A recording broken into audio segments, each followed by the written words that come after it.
Sir आज की class में हम लोग डिस्कस करेंगे वेव्स के बारे में। नया टॉपिक है, इम्पोर्टेंट टॉपिक है, तो हम लोग डिस्कस करेंगे वेव्स के बारे में।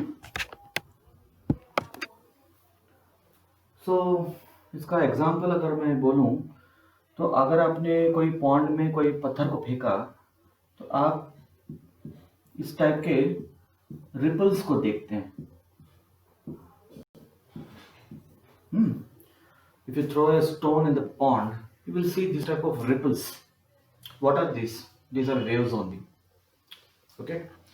So waves में क्या होता है, देखो अगर ये मेरा पॉन्ड है तो ये पूरा पानी है, तो यहाँ पे मेरे पार्टिकल्स होंगे, यहाँ पे पार्टिकल्स होंगे, यहाँ पे पार्टिकल्स होंगे, सिमिलरली यहाँ पर भी पार्टिकल्स होंगे। ऐसे हर जगह पे मेरे वाटर पार्टिकल्स होंगे, ठीक है, हर जगह पे मेरे वाटर पार्टिकल्स होंगे। सो यहां से यहां तक क्या अगर मैं इस पार्टिकल का नाम अगर मैं ए रखूं, क्या मैं इसका नाम बी रखूं, सी रखूं, डी रखूं, ई, एफ, जी, लाइक दैट। तो वेव मोशन में क्या होता है, ये जो पार्टिकल है क्या ये यहां से यहां ट्रैवल करता है? वो एक्चुअली ट्रैवल नहीं करता। ये पार्टिकल ए या पार्टिकल बी उसी जगह पे रहता है, उसी जगह पे रहता है, वो ट्रैवल नहीं करता। वो बी वहीं रहता है, सी वहीं रहता है। ट्रैवल क्या करता है? एनर्जी, एनर्जी ट्रैवल करता है, ठीक है। तो वेव के सिचुएशन में हम लोग एक वर्ड यूज करते हैं, प्रोपगेशन।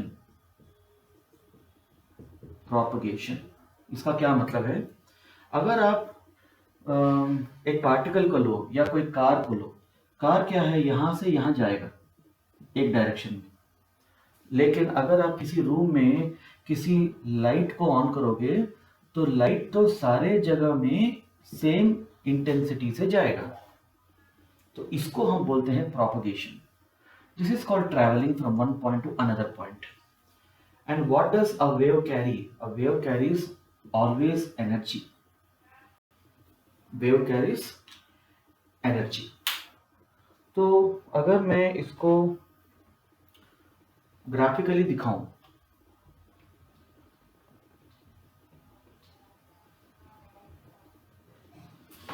तो वेव्स को हम लोग कैसे दिखाते हैं,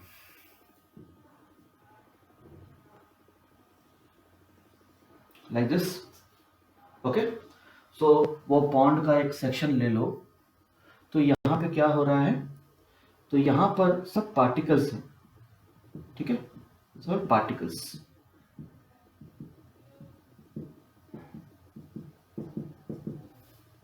क्या ये वाला पार्टिकल यहां से यहां ट्रैवल कर रहा है? नहीं, ये पार्टिकल ऑसिलेट कर रहा है इस पर्टिकुलर पॉइंट पे ही, जहां पर वो है वहां पर वो ऑसिलेट कर रहा है, ठीक है। ऐसा है सिचुएशन। ओके, तो ये पार्टिकल जो है, तो ये मेरा क्या हो गया, हमने ऑसिलेशंस को देखा था, तो ये जो लाइन हो गया मेरा, ये हो गया मेरा मेन पोजीशन।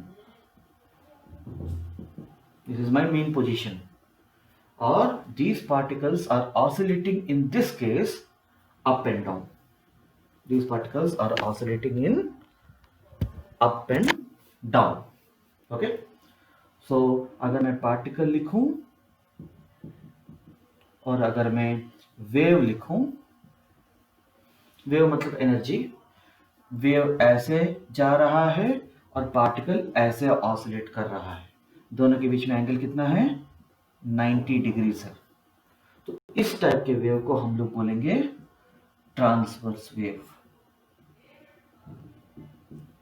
तो सबसे इंपॉर्टेंट पॉइंट क्या है कि वेव में पार्टिकल्स ट्रैवल नहीं करते, वेव में जाता है एनर्जी, पार्टिकल्स जहां पर हैं वहीं पे ऑसिलेट करते रहते हैं, ठीक है।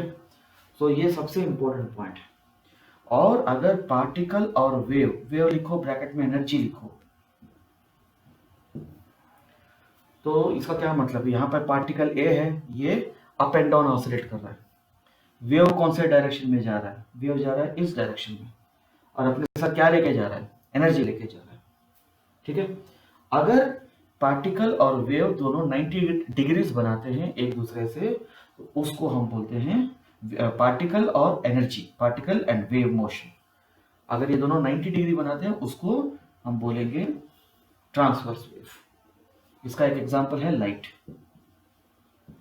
ठीक है, अगर ये दोनों एक दूसरे से 0 डिग्री बनाते हैं, मतलब दोनों एक ही डायरेक्शन में, दोनों पैरेलल है, यहाँ पर क्या है, यहाँ पे परपेंडिकुलर, यहाँ पे क्या है, ये पैरेलल है, तो इसको हम बोलेंगे लॉन्गिट्यूडिनल वेव।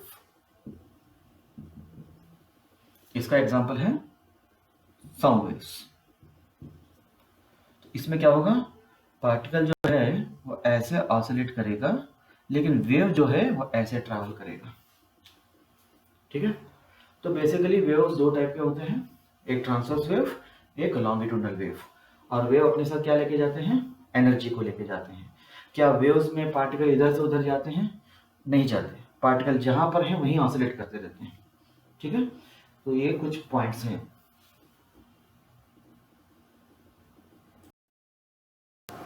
सो वेव पढ़ते वक्त हमें कुछ टर्म्स के बारे में पता होना चाहिए। अगर मैं इसको ऐसे दिखाऊं, अगर मैं कुछ ऐसे लिख रहा हूं, तो ये मेरा मेन पोजीशन था, right, this was my main position, right. तो इसको मैं यहाँ पे लिखूंगा, ये मेरा x है और ये मेरा y है। तो x डायरेक्शन में क्या जा रहा है, मैं ट्रांसवर्स वेव की बात कर रहा हूँ, x डायरेक्शन में क्या जा रहा है, मेरा वेव जा रहा है, एनर्जी जा रहा है। y डायरेक्शन में क्या हो रहा है, ये मेन पोजीशन है, मेन पोजीशन से वो ऑसिलेट कर रहा है, तो y डायरेक्शन में मेरा हो जाएगा डिस्प्लेसमेंट। ठीक है, सो x डायरेक्शन में जा रहा है, वेव ट्रैवल कर रहा है, और y डायरेक्शन में मुझे क्या मिल रहा है, डिस्प्लेसमेंट। तो मैं किसी भी पार्टिकल का मैं डिस्प्लेसमेंट समझ सकता हूं कि वो कितना डिस्प्लेस हो रहा है। अगर मेरा वेव का प्रोफाइल ये है, तो इस पार्टिकल का कितना डिस्प्लेसमेंट हो रहा है, इस पार्टिकल का कितना डिस्प्लेसमेंट हो रहा है, वो मैं इस ग्राफ के थ्रू मैं समझ रहा हूं। This is the meaning of that graph. Okay, so यहां पर कुछ और चीजें हैं जिसको मैं ऐड करते जाऊंगा। आपको मैं एकदम सिंपल लैंग्वेज में बता रहा हूं कि हम लोग निकाल क्या रहे हैं। ठीक है,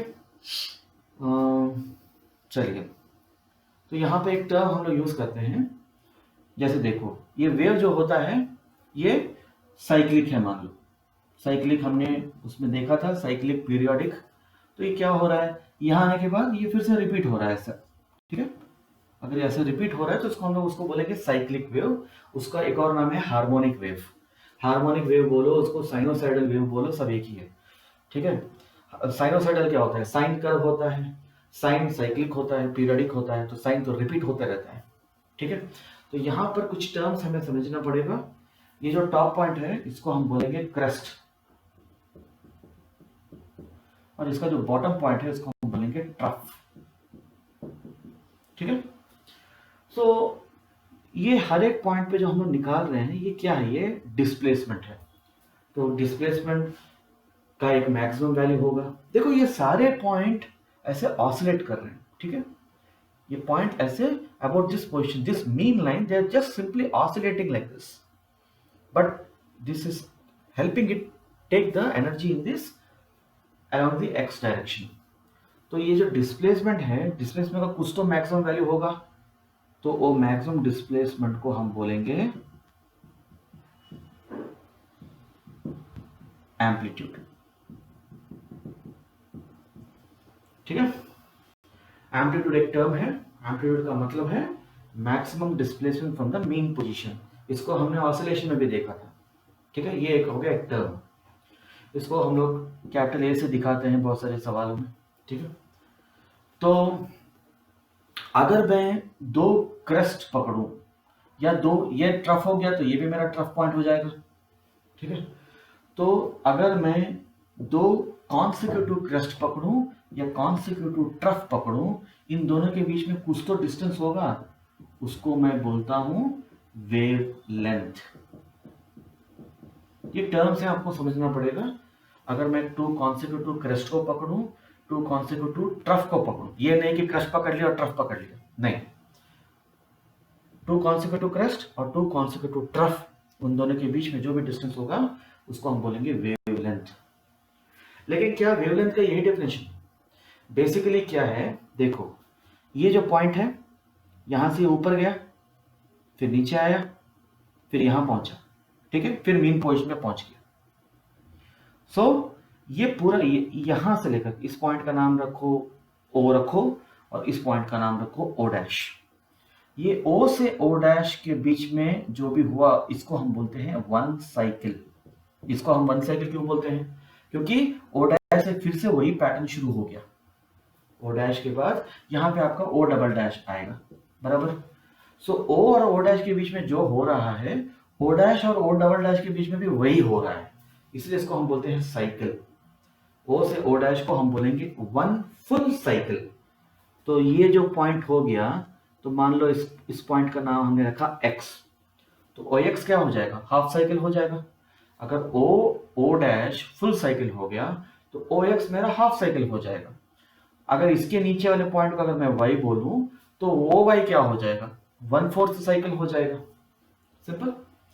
सो ये वेवलेंथ का क्या डेफिनेशन है, क्या मीनिंग है? आपको दो सिमिलर पॉइंट्स को पकड़ना पड़ेगा। देखो यहां पे वेव ऊपर गया, यहां पर जो सेकंड साइकिल में भी वेव ऊपर गया, ठीक है। इन दोनों पॉइंट्स को आपने पकड़ा, ये दोनों सिमिलर पॉइंट।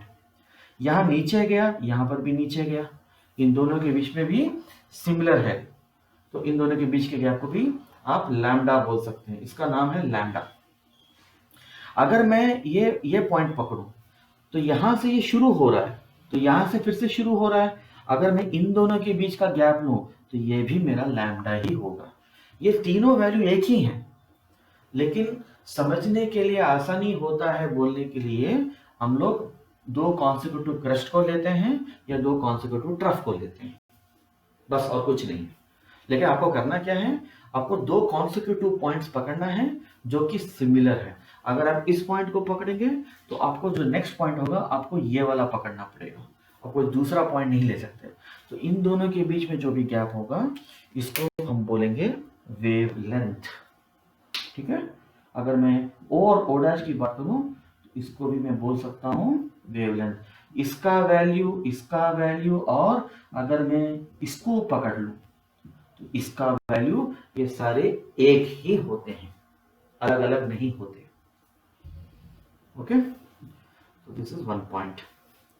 तो हमने एम्पलीट्यूड के बारे में बोल लिया, हमने लैम्डा के बारे में बोल लिया। चलिए, अभी ये वेव जो इस डायरेक्शन में ट्रैवल कर रहा है वो ओ से लेकर के ओ डैश पे पहुंचने के लिए कुछ तो टाइम लगा होगा, 1 सेकेंड, 2 सेकेंड, 0.1 सेकेंड।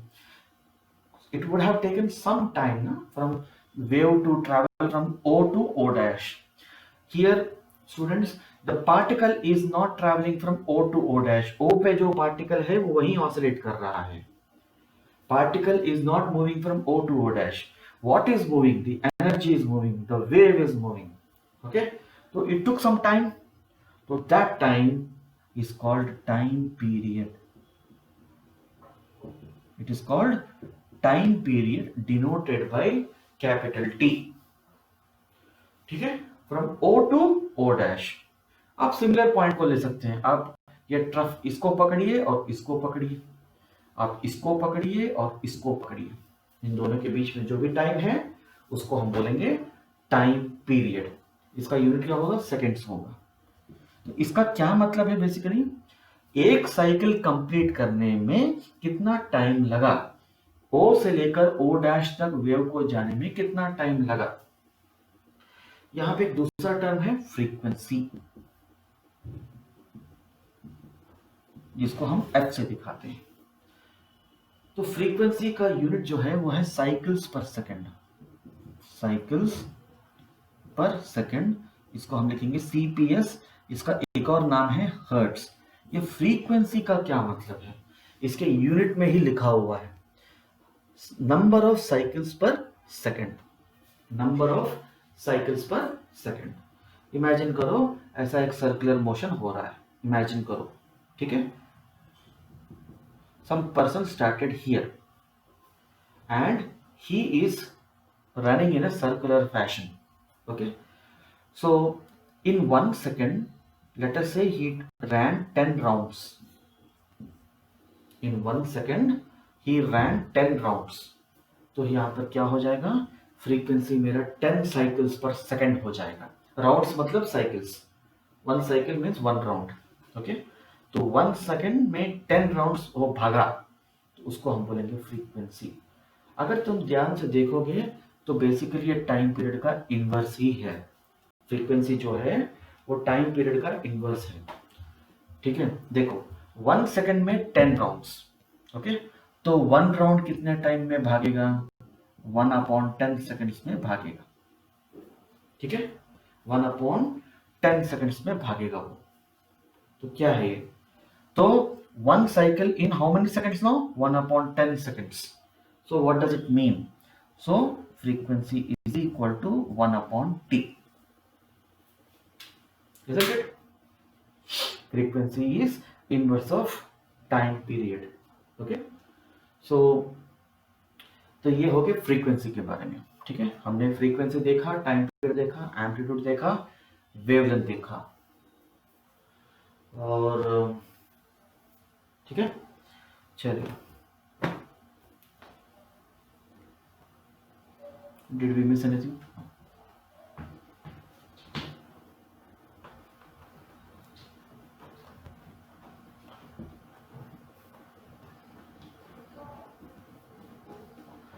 तो यहाँ पर हम लोग एक टर्म कम अक्रॉस करते हैं, उसको हम बोलते हैं प्रोग्रेसिव वेव्स, और एक है स्टैंडिंग वेव्स. इनके नाम में ही है, ये स्टैंडिंग है, ये प्रोग्रेसिव. प्रोग्रेसिव मतलब ट्रैवलिंग वेव्स, इसका मतलब है ट्रैवलिंग वेव्स. ये हम कहाँ देखते हैं, जैसे आप ओशन में वेव्स को देखते हो. ठीक है, तो मान लो मैं ये ओशन को ड्रॉ कर रहा हूँ, ये मेरा तट है और ये मेरा इस डायरेक्शन में ओशन है. तो ये जो वेव्स आ रहे हैं यहाँ पर, ये ऐसे जा रहे हैं ना, तो ये वेव क्या है, कंटिन्यूसली ट्रैवल कर रहा है. हाँ ठीक है, जब वो शोर तक आता है तो वो वापस जाता है. लेकिन अगर मैं एक मिडल ऑफ ओशन को देखूं, मान लो ये एक बैंक है ओशन का, ये दूसरा बैंक है, मतलब ये एक बीच है, ये दूसरा बीच है, और बीच में पूरा ओशन है. ठीक है, और इसमें मैं, ये पूरा ओशन है, और ये मैं 2 लाइन खींचते हैं, ये पूरा ओशन है. वैसे ये पूरा ओशन है, ये भी बीच है मेरा, ये भी बीच है मेरा, बीच में मेरा पूरा ओशन है, और मैं एक पार्ट को कंसिडर करता हूँ. तो मेरा क्या हो रहा है यहाँ पर, ये वेव जो है ट्रैवल कर रहा है ना आगे. तो ये हो गया मेरा प्रोग्रेसिव वेव. ठीक है, स्टैंडिंग वेव का क्या मतलब है कि आप कोई एक वॉल को ले लो, कोई वॉल है ये. ठीक है, और यहाँ पर एक आदमी है जिसने एक रस्सी को पकड़े हुआ है, एक बड़े से रोप को पकड़े हुए उसने. उसका एक एंड इसमें फिक्स कर दिया है, दूसरे एंड को उसने पकड़ लिया है. ठीक है, और वो क्या कर रहा है, ऐसे उसको टैप कर रहा है. जब वो टैप करेगा तो यहाँ पे एक वेव क्रिएट होगा. ठीक है, लेकिन यहाँ पे हो क्या रहा है कि यहाँ पे जब उसने वेव को क्रिएट किया, ही क्रिएटेड इट. वेव मतलब बेसिकली डिस्टर्बेंस. अगर वो डिस्टर्ब नहीं करता तो ये वायर एकदम सीधा होता, लेकिन उसने डिस्टर्ब किया तो ये वायर क्या होगा, वाइब्रेट करेगा, है ना. तो उसका कुछ पैटर्न इस टाइप का होगा. मान लो कि अगर ये वॉल नहीं होता तो ये वेव आगे ट्रैवल करता. तो जब उसने डिस्टर्ब किया तो उसने एक वेव क्रिएट किया, उसको हम बोलेंगे इंसिडेंट वेव. ठीक है, तो जब उसने इंसिडेंट वेव को दिया, क्योंकि ये रस्सी का दूसरा हिस्सा है वो वॉल के अंदर फिक्स है, तो क्या हो गया, ये इंसिडेंट वेव आकर के वॉल से टकराया. अब ये वेव आगे नहीं जा सकता, तो क्या होगा, वो पीछे जाएगा. इसको हम बोलेंगे रिफ्लेक्टेड वेव. दोनों को मिला करके बोलेंगे स्टैंडिंग वेव. ठीक है, तो यहाँ पर एक फेज वाला कॉन्सेप्ट है, ये दोनों आउट ऑफ फेज हो जाते हैं. तो जब मैं फेज के बारे में बोलूंगा तब आपको अच्छे से समझ में आएगा. लेकिन स्टैंडिंग वेव में क्या हो रहा है कि जो भी पूरा जो चीज हो रहा है वो वेव एक जगह पे स्टैग्नेंट है. लेकिन प्रोग्रेसिव में वो ऐसा नहीं है. प्रोग्रेसिव में वेव ट्रैवल किया जा रहा है, कंटिन्यूअसली ट्रैवल कर रहा है. कंटिन्यूअसली ट्रैवल कर रहा है, ठीक है। लेकिन यहाँ पे ट्रैवल नहीं कर रहा है, कंटिन्यूअसली ट्रैवल नहीं कर रहा है। यहाँ से यहाँ तक तो ट्रैवल किया, उसके बाद में इंसिडेंट वेव रिफ्लेक्टेड वेव में कन्वर्ट हो गया और वो वापस आ गया। अगर ये नहीं होता तो वो ट्रैवल करता। अगर मैं ये वॉल को निकाल दूं तो ये स्टैंडिंग वेव की जगह पे प्रोग्रेसिव वेव बन जाता। तो स्टैंडिंग वेव में हमेशा दो पहलू होते हैं, एक इंसिडेंट वेव होता है, एक रिफ्लेक्टेड वेव होता है, ठीक है। तो ये पॉइंट आप लोगों को ध्यान में रखना पड़ेगा। और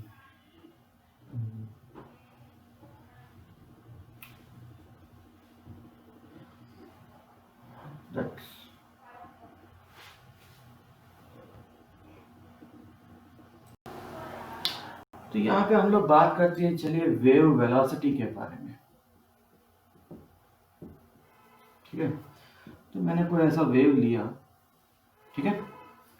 तो यहाँ पे मैं फाइंड कर रहा हूँ वेव वेलोसिटी। तो मैं वेलोसिटी किसका निकाल रहा हूँ?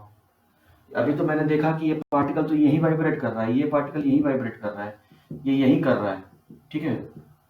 ध्यान से देखो, क्या मैं ये कहने की कोशिश कर रहा हूँ कि ये पार्टिकल हमेशा जीरो डिस्प्लेसमेंट में रहेगा? नहीं, ये सारे पार्टिकल जो हैं अपने मैक्सिमम एम्पलीट्यूड पे डिस्प्लेस करते रहेंगे, ठीक है। ये कोई पर्टिकुलर इंस्टेंट ऑफ टाइम है, ये कोई पर्टिकुलर इंस्टेंट ऑफ टाइम है। उसके बाद ये कुछ इस टाइप का हो सकता है, ठीक है।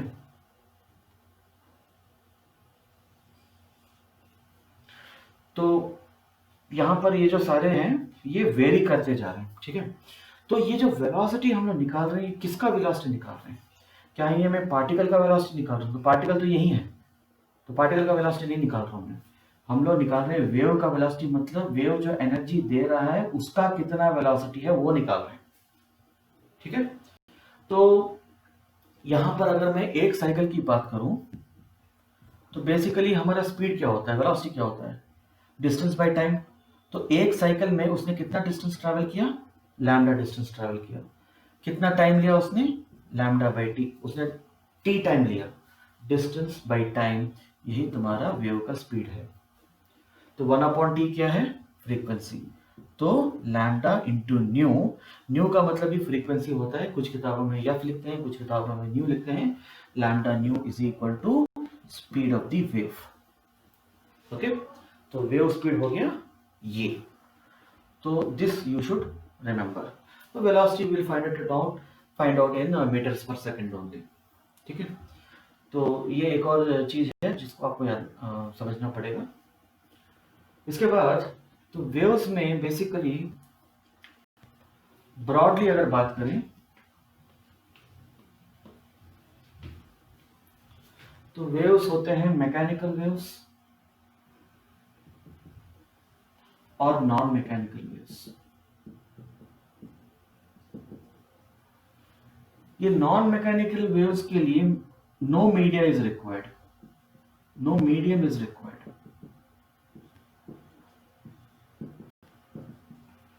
मैकेनिकल वेव्स के लिए मीडियम चाहिए। इसका एग्जांपल है light. Light doesn't need a medium to travel. इसका एग्जांपल है साउंड, ओके। सो ये एक और क्लासिफिकेशन है वेव्स का कि आप उसको वेव्स को मैकेनिकल वेव के तौर पे ट्रीट कर रहे हैं या नॉन मैकेनिकल वेव के तौर पे ट्रीट कर रहे हैं, ठीक है। तो मैकेनिकल वेव में तुम्हारा ट्रांसवर्स वेव और longitudinal wave, they both come under that category only, okay. So this non-mechanical wave basically is an electromagnetic wave. It's a electromagnetic wave. In class 12 when you will be studying electromagnetic wave के लिए medium की जरूरत नहीं पड़ती। Electromagnetic waves के लिए medium की जरूरत नहीं पड़ती। तो उस टाइप के वेव्स को हम लोग नॉन मैकेनिकल वेव्स बोलते हैं। यहाँ पे वेव का स्पीड कितना होता है? लाइट का स्पीड होता है। वेव स्पीड कितना होता है? 3 × 10⁸ मीटर पर सेकेंड, ठीक है। तो ये एक और क्लासिफिकेशन है।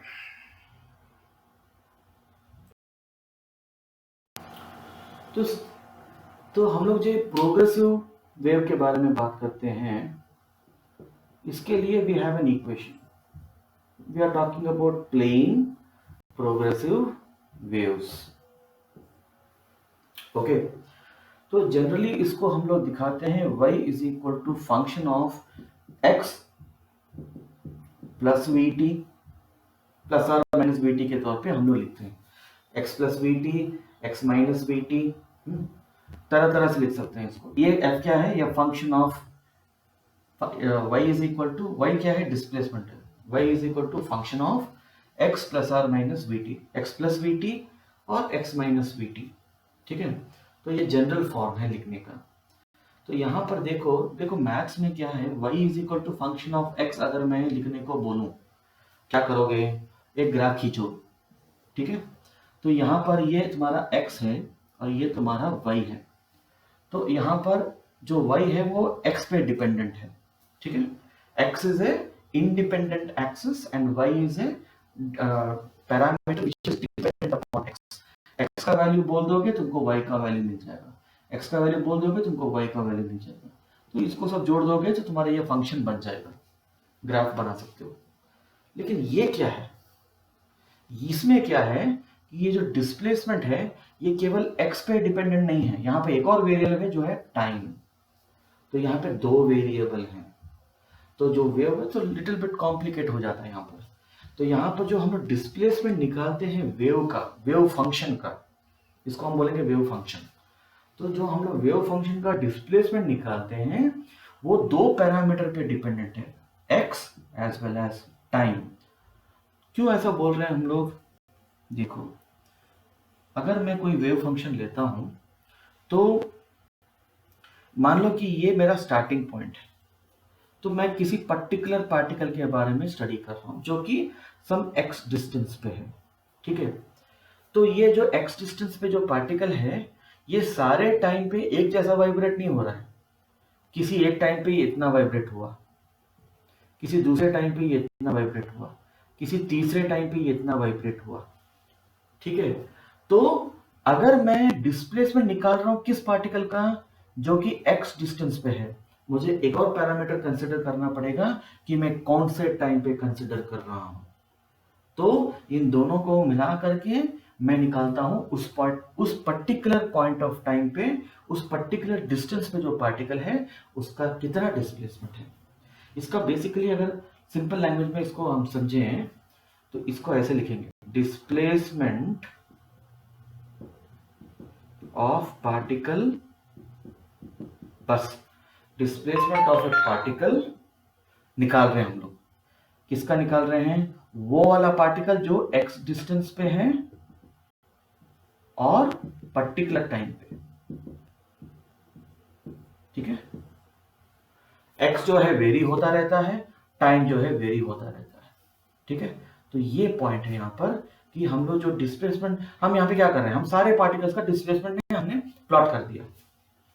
जब मैं ऐसा कोई ग्राफ बना देता हूं, इसका क्या मतलब है, मैंने सारे पार्टिकल्स का डिस्प्लेसमेंट ग्राफ बना दिया, लेकिन वहां पर मैंने दो वेरिएबल्स को कंसिडर किया, एक डिस्टेंस को और दूसरा टाइम को। दूसरा मैंने लिया टाइम को। ये जो जनरल इक्वेशन होता है ये होता है प्लेन प्रोग्रेसिव वेव का जनरल इक्वेशन। इस पे बहुत सारे सवाल आते रहते हैं। ठीक है, तो मान लो अगर कोई ऐसा दिया है फंक्शन कि ax प्लस बी टी, ऐसा कोई फंक्शन दे दिया है और तुमको बोला गया है कि इसका वेलोसिटी कितना है, तो what you are suppose to do here, you have to take the coefficient of t divided by coefficient of x, v is equal to b by a। इसको समझना पड़ेगा। ठीक है, इस पे भी लगा करके देख सकते हो। ठीक है, सो अगर कोई ऐसा कोई फंक्शन दे दिया है, क्या ये प्रोग्रेसिव वेव का फंक्शन है, आंसर इज यस। अगर इसमें पूछा गया है कि इसका वेलोसिटी कैसे निकालोगे, तुमको लेना पड़ेगा t का कोएफिशिएंट और x का कोएफिशिएंट, दोनों को डिवाइड करो, वो तुम्हारा velocity of that progressive wave होता है। ठीक है, इसमें कुछ और पॉइंट्स हैं। यहाँ पे मुझे ये बताना पड़ेगा कि ये वेव कौन सा डायरेक्शन में जा रहा है, तो उसका मैं एक टेबल दूंगा तुम लोगों को, वो टेबल को याद रखो, तुमको आसानी होगा। ठीक है, तो बेसिकली क्या हो रहा है यहाँ पर, ये किस टाइप का वेव है, ये बेसिकली तुम्हारा ट्रांसवर्स वेव है। ठीक है, लेकिन ये ट्रांसवर्स वेव तुम्हारा पॉजिटिव एक्स में जा रहा है कि नेगेटिव एक्स में जा रहा है। देखो ये तुम्हारा डिस्प्लेसमेंट है, वाई तुम्हारा डिस्प्लेसमेंट है, एक्स क्या है, एक्स के डायरेक्शन में तुम्हारा एनर्जी जो है वो प्रोपेगेट कर रहा है, लेकिन वो पॉजिटिव एक्स में कर रहा है या नेगेटिव एक्स में कर रहा है, इसके कुछ रूल्स हैं, वो मैं अगले क्लास में बोलूंगा। ठीक है, please note down all this things, meet up in the next class.